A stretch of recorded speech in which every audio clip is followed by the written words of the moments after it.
अभी तक आपने हिंदी फिल्मों के अंदर ही देखा होगा कि हीरो अदालत के अंदर चीख चीख के अपने उन सालों को वापस मांगता है जो कि उसने एक ऐसी हत्या के इल्जाम में जेल की काल कोठरी में गुजार दिए जो कि कभी हुई नहीं थी।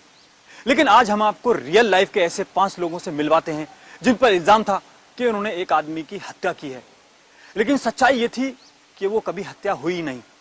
आइए चलते हैं मुजफ्फरनगर के गांव लोई सराय में और करते हैं मामले की तफ्तीश।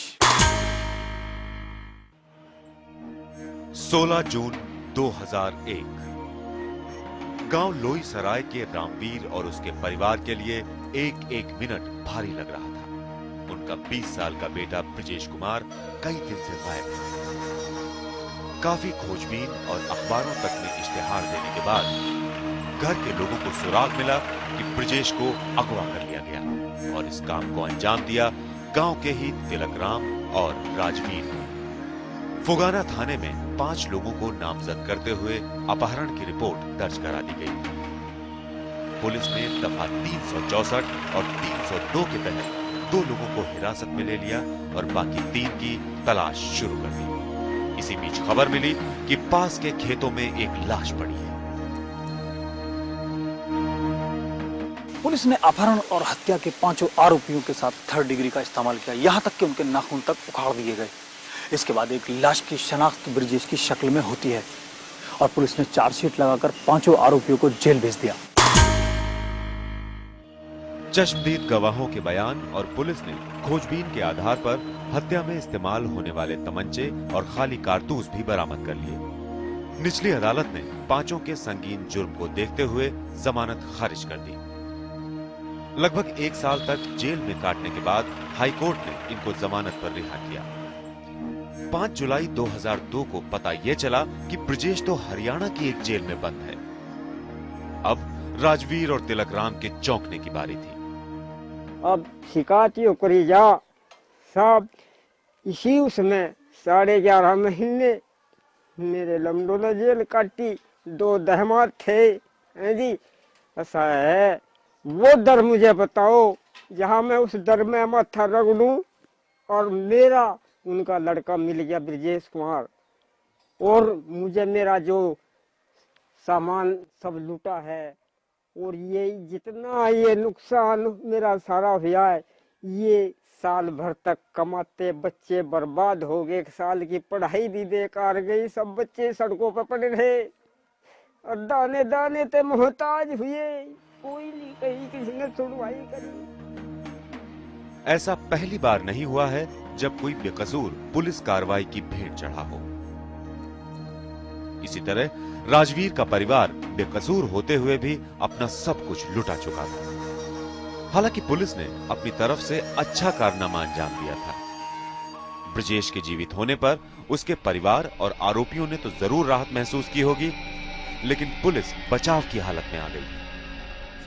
जो आई विटनेस है वो मृतक का पिता ही था। वह स्वयं कह रहा है कि मेरे लड़के को किडनैप किया गया है और इन लोगों ने किया। वह स्वयं कह रहा है कि यह जो डेड बॉडी है मेरे अपने लड़के की है और उसको शिनाख्त करने में और लोग भी उसका मदद कर रहे हैं कि नहीं साहब ये उन्हीं का लड़का है।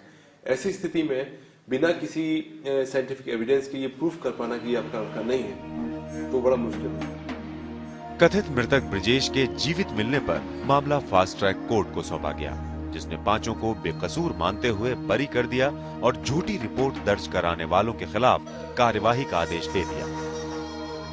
इसके बाद से ब्रजेश भी लोगों से छिपा छिपा घूम रहा है, जबकि अपने जीवित बेटे की लाश को पहचानने वाले रामवीर का मानना है कि यह सब कुछ हालात के दबाव में हुआ है।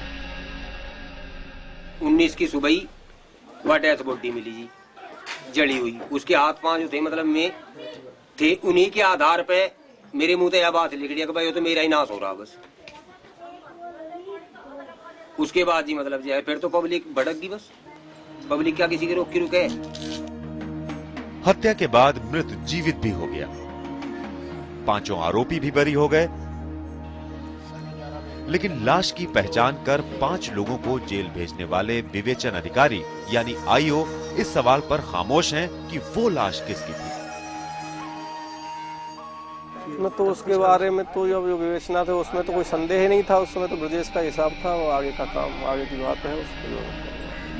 बदले हुए हालात में अपहृत ब्रजेश के घर वालों के ऊपर कानून की गाज गिरने वाली है, क्योंकि अब पुलिस उनके खिलाफ कार्रवाई करने का मन बना चुकी है। जब ये पता चला कि जिस अभियोग की ये सजा काट रहे हैं और वो जो मृतक था वह जीवित है, उसको कोर्ट ने संज्ञान लेते हुए इन सभी 5 अभियुक्तों को वाइज्जत बरी कर दिया कोर्ट से और आदेश किया है कि उसमें पुनः विवेचना की जाए दोषियों के विरुद्ध जिन्होंने कि कोर्ट में भी और पुलिस के सामने भी झूठे बयानबाजी, झूठी चश्मदीद गवाही देकर इन निर्दोष लोगों को अपने जाल में फंसाया था। तो उनके विरुद्ध मुकदमा कायम कर दिया गया है और उसमें हम लोग तफ्तीश करके विवेचना पूरी करके जल्द से जल्द कोर्ट में सबमिट कर रहे हैं और हमारे पास पर्याप्त डॉक्यूमेंट्री साक्ष्य हैं जिसमें कि इन दोषियों को निश्चित तौर पर सजा मिलेगी। हत्या के बाद 11 लोगों ने गवाही दी कि ब्रजेश की हत्या उनके सामने की गई है। पिता और परिवार ने अपने बेटे को पहचाना। पुलिस ने हत्या में इस्तेमाल तमंचे और खाली कारतूस बरामद कर लिए। ये सारे सबूत 5 मासूमों को हत्यारा साबित करने के लिए काफी थे।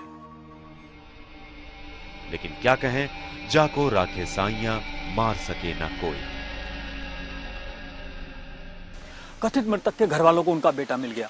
हो सकता है कि बेकसूर आरोपियों को वक्त के साथ साथ अपने मान सम्मान और संपत्ति के नुकसान का सब्र भी आ जाए और यह भी हो सकता है कि पुलिस ये मालूम कर ले कि वो अज्ञात लाश किसकी थी। लेकिन यह सवाल आम लोगों के जहन में जरूर रहेगा कि आखिर पुलिस कब तक ऐसा करती रहेगी।